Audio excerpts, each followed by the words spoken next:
Vamos lá, caras. Agora a gente vai avançar mais no assunto, tá?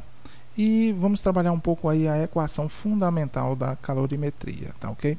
É o seguinte, nós já falamos aí que capacidade térmica ela está relacionada à massa de um objeto, tá? Quanto mais massa, mais capacidade térmica aquele meu objeto vai ter.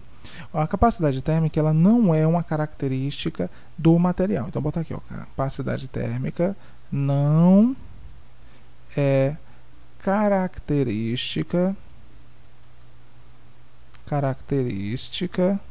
tá? É uma característica intrínseca, inata, tá ok? Do material. Tá? Eu consigo obter diferentes capacidades térmicas tendo diferentes quantidades de massa, diferentes quantidades de matéria. Já o calor específico, que é esse Czinho, ele é, tá?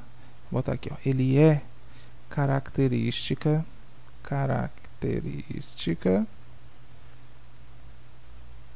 do material.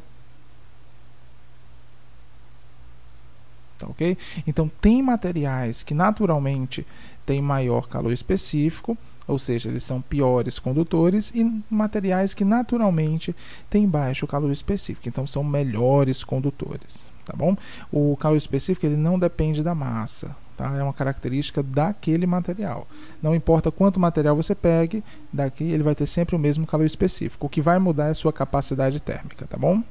Pronto. Agora é o seguinte, a gente vai trabalhar com a quantidade de calor fornecida, tá? Professor, tem alguma relação entre a quantidade, como é que a gente mede a quantidade de calor necessária para que um objeto aumente ou diminua a sua temperatura? Ah, professor, é bem fácil. Quanto mais calor eu forneço, mais um objeto tem sua temperatura aumentada. É verdade. Quanto menos calor eu forneço, menos o objeto tem sua temperatura aumentada. Perfeito. Então, ó, quantidade de calor, caras, vou botar aqui, quantidade de calor tem a ver com variação da temperatura. Olha aí, é verdade. Quanto mais calor eu recebo, maior minha temperatura fica. Quanto menos calor eu recebo, menor minha temperatura fica, tá? Mas também tem a ver com massa. Quanto maior o objeto, mais calor ele precisa, não é verdade? Então, eu vou colocar aqui a massa, ó. Só que ele depende também de outra coisa. Ele depende do calor específico do material, tá bom?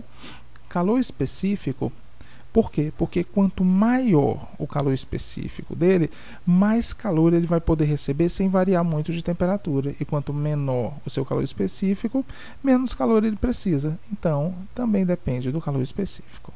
Então, você vai ter essa fórmula aqui, que mede a quantidade de calor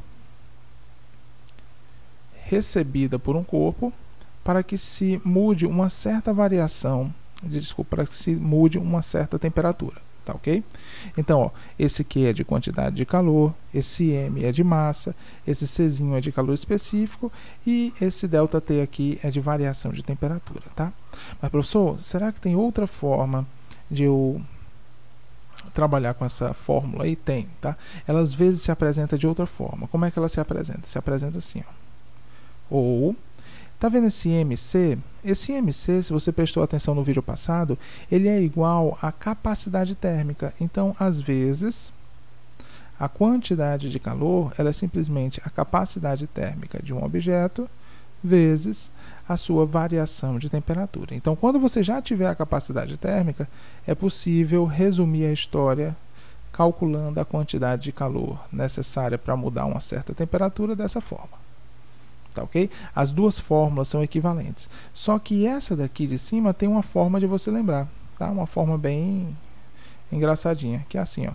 Você pode lembrar simplesmente dizendo que macete. Olha aí, ó, que macete, tá ok? É uma forma da gente lembrar dessa equação, tá bom? Então, sempre que eu pedir a quantidade de calor necessária para mudar de uma certa temperatura, você vai lembrar do que macete. Vai precisar da massa, calor específico e variação de temperatura.